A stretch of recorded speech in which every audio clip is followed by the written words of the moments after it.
Video में हम लोग बात करेंगे कि किस तरीके से एक साइडवेज मार्केट को हम लोग ट्रीट करते हैं। जब भी प्राइस हायर हाइस के फॉर्मेशन में होता है तो उसके लिए हमारे जो ट्रेड प्लान होते हैं वो अलग होते हैं। जब भी प्राइस लोअर लोज के फॉर्मेशन में होता है उसके लिए जो हमारे ट्रेड प्लान होते हैं वो अलग होते हैं। जब भी प्राइस एक साइडवेज मार्केट में होता है तो वहां पर हमारे ट्रेड प्लान बिल्कुल अलग होते हैं। ठीक है। अच्छा, हायर हाइज के फॉर्मेशन का आइडेंटिफिकेशन, लोअर लोज के फॉर्मेशन का आइडेंटिफिकेशन और साइडवेज मार्केट के प्राइस का आइडेंटिफिकेशन, ये किस बेसिस पर किया जाएगा ये पहले समझने की जरूरत है। देखिए, जब भी कोई प्राइस हायर हाइज के ट्रेंड में होता है ना तो उसमें सिंपल चीज एक कॉमन होता है कि प्राइस अपना प्रीवियस हाई ब्रेक कर कर एक न्यू हाई लगाएगा। इसी टाइम पर मैंने आपको आरएसआई के कॉन्सेप्ट में बताया कि मल्टीपल कंफर्मेशन के लिए उस टाइम पर ये जो आरएसआई की 3 लाइनें हैं, तो नीचे की 2 लाइनें हम 30 और 40 पे रखते हैं और अबव लाइन 70 पे रखते हैं। तो अगर आरएसआई ट्रेंडिंग है, प्राइस ट्रेंडिंग है और आरएसआई उसके साथ ट्रेंडिंग है, तो आरएसआई का बिहेवियर क्या होगा कि प्राइस का डिप धीमा होगा लेकिन आरएसआई बहुत स्ट्रांगली करेक्ट करेगा उस टाइम पे। और आरएसआई के करेक्शन के बाद 40-30 के रेंज में आरएसआई आएगा, उसका स्ट्रेंथ, इसको हम बोलते हैं स्ट्रेंथ एक्यूमुलेशन रेंज। जबकि प्राइस का करेक्शन उसके अकॉर्डिंग ना हुआ हो, उस टाइम पर वहां पर डिमांड उठती है और दोबारा आरएसआई 70 और 75 80 85 तक जाने की कोशिश करता है। ये हायर ट्रेंड है। लोअर डायरेक्शन मोमेंटम के लिए यही आरएसआई 60 और 70 की रेंज के अंदर जाता है और वहां से बार बार पुल बैक लेके 30-20 के लो लगाता है, फिर 60-70 की रेंज में जाता है, फिर 30-20 के लो लगाता है। इसको हम बोलते हैं डिस्ट्रीब्यूशन रेंज। ये हमारा डिस्ट्रीब्यूशन रेंज है लोअर छोटे टाइम फ्रेम की जो मैं बात कर रहा हूँ। कि बिगर टाइम फ्रेम से हमको एक पिक्चराइजेशन मिल जाएगा, मल्टीपल टाइम फ्रेम कंफर्मेशन मिल जाएगा। उसके बाद ये चीजें हमारे काम आती हैं। जिन लोगों ने अभी तक आरएसआई के हमारे पिछले सेशंस नहीं देखे हैं, इस वीडियो को पूरा एंड तक देखने के बाद उन सेशंस को जरूर देखिएगा। वहां पर हम लोगों ने हायर डायरेक्शन मोमेंटम और लोअर डायरेक्शन मोमेंटम दोनों के लिए डेडिकेटेड अलग अलग सेशन किए हुए हैं।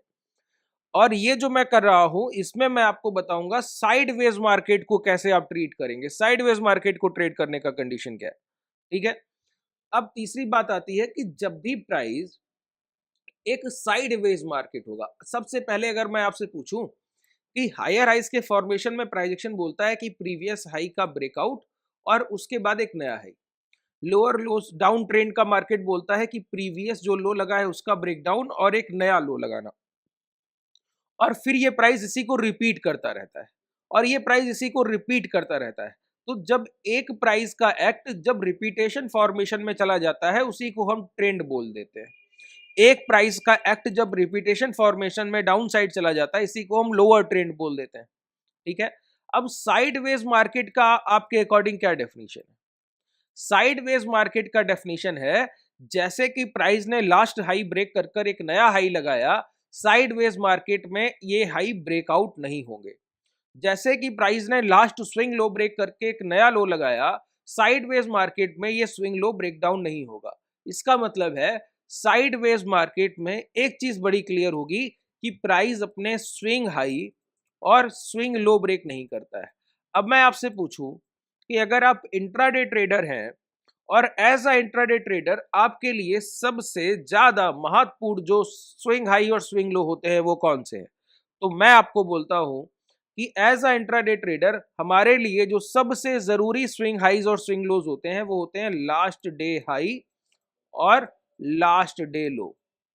ये हमारे लिए सबसे जरूरी स्विंग हाई स्विंग लो है। तो जब तक कोई प्राइस, अगर किसी प्राइस ने आज ट्रेड किया 95 टू 100 रेंज की, उसका हाई है 100 और उसके लो है 95, ठीक है, और क्लोज किया 98, कल का प्राइस इसी रेंज में 98 के पास ओपनिंग करे, जब तक इसका 100 का प्राइस ब्रेक नहीं होता और प्रीवियस 95 का प्राइस ब्रेक नहीं होता, तब तक ये प्राइस साइडवेज बोला जाएगा। जो प्राइस अपने प्रीवियस डे हाई और प्रीवियस डे लो की रेंज को ट्रेड कर रहा हो उसको हम क्या बोलते हैं? उसको हम बोलते हैं साइडवेज मार्केट। ठीक है। कि प्राइस का कोई डायरेक्शन मोमेंटम नहीं है, ये कल के बायर सेलर ही हैं जो अभी तक अपनी पोजीशन को बनाने में लगे हैं, अपनी पोजीशंस को और अच्छे से वहां पे एक्यूमुलेशन डिस्ट्रीब्यूशन जो भी कर रहे हैं, और प्राइस को अपनी तरफ ले जाना चाहते हैं, ठीक है। तो ऐसे टाइम पे क्या होता है, 100 की रेंज सेलर रेंज बोल दी जाती है और 95 की रेंज बायर रेंज बोल दी जाती है। मैंने आपको अभी बताया ना कि हायर हाइस के फॉर्मेशन के बिल्कुल उलट प्राइस कंसोलिडेशन फेज में अपना लास्ट हाई ब्रेक नहीं करेगा, मतलब कि प्रीवियस डे हाई ब्रेक नहीं करेगा। बात क्लियर हुआ? प्रीवियस डे हाई ब्रेक नहीं करेगा। इसी तरीके से लोअर लोस के फॉर्मेशन के बिल्कुल उलट रिवर्स करके प्राइस क्या करेगा, अपने लास्ट स्विंग लो ब्रेक नहीं करेगा, मतलब कि प्रीवियस डे लो ब्रेक नहीं करेगा। अगर कोई प्राइस अपने लास्ट डे हाई और लास्ट डे लो को सपोर्ट को रिस्पेक्ट देने लगे, सपोर्ट और रेजिस्टेंस को, इसका मतलब है प्राइस जब भी हाई के पास पहुंचे तो वहां शॉर्ट कीजिए और जब भी लो के पास पहुंचे तो वहां पर लॉन्ग कीजिए। ये हमारे ट्रेड प्लान होने चाहिए। प्राइस एक्शन में जब भी एक साइडवेज मार्केट होता है तो हम सपोर्ट और रेजिस्टेंस के रिस्पेक्ट को ट्रेड कर रहे होते हैं। बात क्लियर हुआ?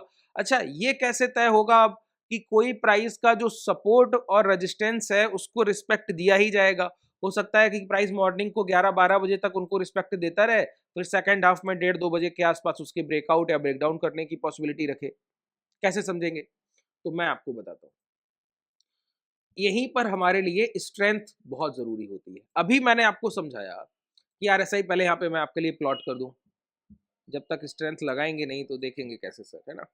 देखिए, सिंपल हम लोग जो चेंज करते हैं वो क्या, कि मिडिल लाइन को 40 कर देते हैं जिससे हमको एक्यूमुलेशन रेंज और थोड़ा-सा समझने में प्राइस को आसानी रहे। और मिडिल को इसको इस तरीके से रखते हैं जिससे हमको आरएसआई अच्छे से विज़ुअल हो, ठीक है? अब ये हमारे लिए आरएसआई लग गया 14, 14 के पीरियड का आरएसआई है, मतलब कि अगर 5 मिनट के टाइम फ्रेम पर यूज़ कर रहे हैं तो पिछली 70 मिनट का हमको ये स्ट्रेंथ निकाल कर देगा। अब एक बात बताइए, अगर प्राइस अपने लास्ट 70 मिनट में एक बार भी सिंगल टाइम, मैंने क्या बोला, सिंगल टाइम भी ओवरबॉट नहीं हुआ और एक बार भी ओवरसोल्ड नहीं हुआ, इसका मतलब है जो एक्यूमुलेशन और डिस्ट्रीब्यूशन है, जो खरीदारी और बिकवाली है, वो कोई एक एग्रेसिव नोट पे नहीं चल रही है, बहुत डिफेंसिव नोट पर चल रही है। अगर कोई प्राइस इंट्राडे में सिंगल टाइम भी ओवरबॉट ना हो और ओवरसोल्ड ना हो और प्राइस अपने प्रीवियस डे हाई और प्रीवियस डे लो की रेंज को ट्रेड कर रहा हो, ऐसे टाइम पर हमारे लिए जरूरी होता है कि उस टाइम पर या तो सिर्फ सपोर्ट और रेजिस्टेंस को ट्रेड किया जाए, और अगर प्राइस किसी टाइट रेंज को ट्रेड कर रहा है तो उस टाइट रेंज को ट्रेड करते हुए प्राइस में हमको सिर्फ सेलर्स बिहेवियर पे नजर रखनी होगी। At the money strike price के स्ट्रेडल बनाइए, वेट कीजिए, ठीक है। इसके अलावा कुछ कॉन्सेप्ट और आरएसआई में होते हैं कि जैसे टाइम एंड प्राइस से हम समझ सकते हैं कि प्राइस में कितना स्ट्रेंथ आया है, कोई डिमांड रेंज स्ट्रांग हुआ है, कोई सप्लाई रेंज कितना स्ट्रांग रह गया या वो वीक हो गया, तो वो हमको और समझ आता है। जैसे कि अगर मैं कल के प्राइस की बात करूं तो 27 तारीख के इवनिंग को हमको कोल इंडिया में एक ट्रेड मिला था जिसको हम लोगों ने लॉन्ग किया तो 1% मॉर्निंग में छोड़ कर गया, और कल उसी टाइम पर 2 बजे के आसपास, जो कि 27 तारीख का ट्रेड प्लान था, सेम प्राइस रिपीट किया कल के टाइम पर और वही 392-93 के पास की खरीदारी थी, फिर वो उसने 398 के हाई लगाए। उसको मैं जरूर आपको समझा दूंगा, आप लोग बताइएगा, कमेंट सेक्शन में बताइएगा। अगर अभी टाइम मिला तो आज के ही सेशन में मैं आपको बता दूंगा। सॉरी, आरएसआई हट गया, मैं दोबारा से प्लॉट कर देता हूँ। यहाँ पे आइए, आरएसआई को प्लॉट कीजिए, ठीक है। अब देखिए यहाँ पे आरएसआई को सिर्फ दो ही सेटिंग चेंज करते हैं। इस मिडिल लिमिट को हम लोग 40 कर लेते हैं और यहाँ पे इसको थोड़ा वाइटर रखते हैं जिससे हमको देखने में आसानी हो प्राइस को। अब देखिए प्राइस क्या कर रहा है, बहुत ध्यान से समझिए। प्राइस का ओवरबॉट रेंज क्या होता है, जब प्राइस कोई अगर लोअर लोस के फॉर्मेशन में है तो 60-70 के बीच में आने लगे तो समझ लीजिए डिस्ट्रीब्यूशन रेंज में आ रहा है। अगर कोई प्राइस हायर हाइस के ट्रेंड में तो 40-30 के रेंज में आने लगे, समझ लीजिए क्या हो रहा है, अब ये प्राइस जो है, अब ये जो प्राइस है वो एक्यूमुलेशन रेंज में आ रहा है। लेकिन क्या हो, प्राइस एक हायर हाइस के ट्रेंड के बाद अपना लास्ट स्विंग लो ब्रेक करने के पास खड़ा हो और उस टाइम पे प्राइस का जो फॉर्मेशन है वो फॉर्मेशन आरएसआई कुछ इस तरीके से करे, ना तो वो अबव 65 जा रहा हो ना वो बिलो 40 आ रहा हो, ना तो वो अबव 65 जा रहा हो ना वो बिलो 40 आ रहा हो, क्या कीजिएगा? इसका मतलब है ना तो प्राइस एक बार भी ओवर बॉट हो पाता है, ना ही एक बार भी ओवर सोल्ड हो पाता है, कुछ नहीं हो पा रहा है। ओवर सोल्ड हो तो यहां तक प्राइस आए, एक्यूमुलेशन रेंज बनाए, ठीक है। ओवर बॉट हो तो अब अबव 70 जाए, वहां पे एक डिस्ट्रीब्यूशन रेंज बनाए, लेकिन प्राइस दोनों ही काम नहीं कर रहा है। जैसे कि 27 तारीख के सेशन का एग्जाम्पल, यहाँ पे अगर आप गौर करें तो प्राइस ने एक 65 से डिप लिया और डिप लेने के बाद ये जो लो लगाए वो 46 के, एक 65 का हाई, और यहाँ पे आप देखिए ये 46 के लो। तो प्राइस 65 और 46 की आरएसआई के अंदर, इसी स्ट्रेंथ के अंदर through out the day consolidate किया स्ट्रेंथ ने। तो प्राइस की स्ट्रेंथ ही जब एक बार भी इस तरीके का बिहेवियर नहीं कर रही है कि कोई वाइल्ड मोमेंटम होगा या कोई बड़े बायर्स की रेंज में हम जा रहे हैं या बड़े सेलर्स की रेंज में हम जा रहे हैं, जब आरएसआई ही आपको नहीं बता रहा है, उस समय से पर अगर आप प्राइस से कंफर्मेशन लें, आपको पता लगेगा कि प्राइस भी एक लास्ट स्विंग हाई 23,628 और लास्ट स्विंग लो 23,560, 80 पॉइंट की रेंज का एक हाई लो बनाकर उसी रेंज में छोटी छोटी कैंडल्स के फॉर्मेशन करने लगा। ये क्या है? Sellers behaviour. जब भी इस तरीके का प्राइजेक्शन आपको दिखे तो समझ जाइए ऑप्शन बाइंग से बहुत दूर बैठना है, बहुत दूर। ठीक है, जब भी कोई आरएसआई 42, 43, 44 इसके बिलो ना जा रहा हो और 68 के अबव ना जा रहा हो, 64 तक जाए, 65 तक जाए, 66 तक जाए, तो ऐसे टाइम पर हमको वेट एंड वॉच की स्थिति में आ जाना है। ऐसे टाइम पर ना आपके कोई इंडिकेटर काम आने वाले हैं, ना तो आप किसी मूविंग एवरेज पर ट्रेड कर पाएंगे, कुछ नहीं कर पाएंगे। ये सेलर्स बिहेवियर है, इसको सिर्फ ऑप्शन सेलर्स ही यहाँ पर प्रॉफिटेबल होंगे। ऑप्शन बायर्स के लिए ये कोई अपॉर्चुनिटी मार्केट है ही नहीं। बात क्लियर हुआ? अब देखिए नेक्स्ट सेशन को क्या होता है कि प्राइस दोबारा से ओपन होने के बाद एक डिप लेता है और प्रीवियस डे का अब जो ओपनिंग प्राइस था वो ये रेंज है, पूरा ओपनिंग प्राइस हमारा, ठीक है। और हमारा हाई क्या है कल का? ये है। तो प्रीवियस डे लो और प्रीवियस डे हाई मार्क कर लिए।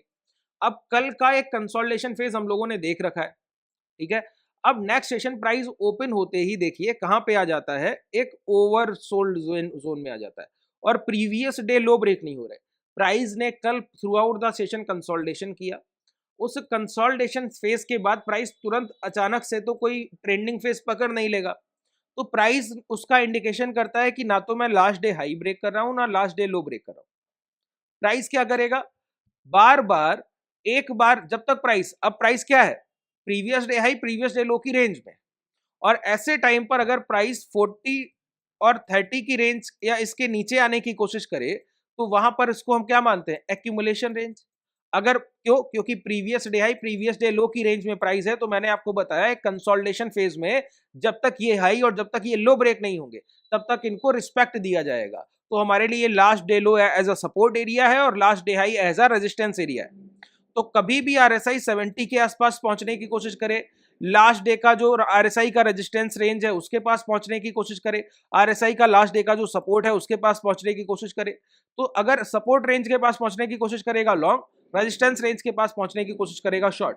अगर आरएसआई दोबारा से फ्लैट होने लगे, जैसे कि ये कंसोलिडेशन था, इसी तरीके का कंसोलिडेशन करे, तो फिर हम इसी को सेलर बिहेवियर मानेंगे, यहाँ पे वेट करेंगे। लेकिन अगर प्राइस वॉलेटाइल है और आरएसआई वॉलेटाइल है तो हम पिछले दिन के आरएसआई के हाई लो मार्क कर लेंगे। क्या करेंगे? लास्ट ट्रेडिंग सेशन के आरएसआई स्ट्रेंथ के हाई लो मार्क कर लेंगे। कितना आसान हो गया हमारे लिए, देखिए। ठीक है, तो मॉर्निंग को प्राइस ओपन होता है, ओपन होने के बाद एक लो लगाता है, पुल बैक, क्योंकि ये आरएसआई के अंदर दोबारा से प्राइस एंटर किया, रिटेस्ट और ये मोमेंटम। अब क्या कल के हाई ब्रेक हो जाएंगे? क्या नहीं हो रहे, ठीक है। और उसी टाइम पे हम कहां पहुंच गए? लास्ट डे का आरएसआई के रेजिस्टेंस के पास पहुंच गए। वहां पर ये इंगल्फिंग दूसरे मोमेंटम की यहाँ पे शुरुआत हुई। प्राइस ने क्या किया? इसी डे लो के पास दोबारा से प्राइस ने यहाँ पे रिटेस्ट किया, ये आरएसआई दोबारा से स्ट्रांग हुआ, इस स्विंग हाई तक चल कर गया। वहां पे दोबारा आरएसआई ने रिटेस्ट किया। तो प्राइस अगर अपने पिछले दिन के हाई लो के अंदर वॉलेटाइल रहा तो वहां पर हम सिर्फ सपोर्ट और रेजिस्टेंस ट्रेड कर सकते हैं।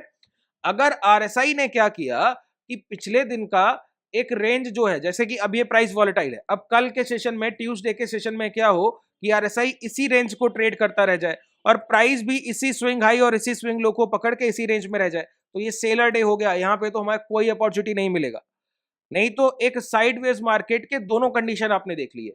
पहला कंडीशन आपके लिए ये वाला मोमेंटम था और दूसरा कंडीशन ये भी एक साइडवेज ट्रेंड है, ये भी एक साइडवेज ट्रेंड है। लेकिन यहां पर आपके लिए मार्केट अपॉर्चुनिटी देगा ऑप्शन बायर्स के लिए। हालांकि ये भी अपॉर्चुनिटी नहीं है। कल के सेशन में मैंने आपको समझाया, इसी दोपहर के सेशन में, कि आपको मैंने दिखाई 23,800 और 23,200 के स्ट्राइक प्राइस। अगर आप गौर करें, जब मैंने आपका सेशन किया था उस समय प्राइस ट्रेड कर रहा था 23,580, ठीक है। और अभी मैं अगर आपको प्राइस दिखा दूं 23,200 का, ऑप्शन चेन पे आ जाइए, 23,200 के पुट का अगर मैं आपको प्राइस दिखा दूं, 23,200 के पुट का 27 रुपए का प्राइस है, ये आपके सामने 27 रुपीज, ठीक है। तो बताइए प्राइस ने वहां से कितना डिप लिया, एक अच्छे खासे डिप के साथ 80 पॉइंट्स तो नेगेटिव, वहां से क्लोज हम खुद ही कर रहे हैं। उसके बाद वो स्ट्राइक प्राइस 23,208 रुपए भी गेन में नहीं, 8 पॉइंट्स भी गेन में नहीं, नेगेटिव क्लोज कर रहा है।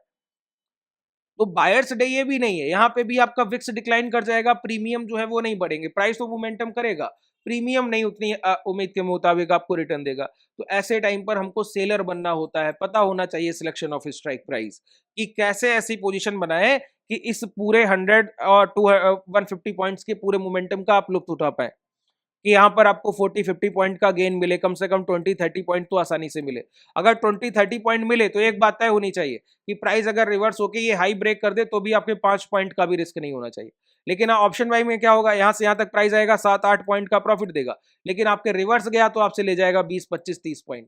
ये बड़ी दिक्कत है, ठीक है। इसको टैकल करने के लिए आपको हेजिंग ही करना होगा।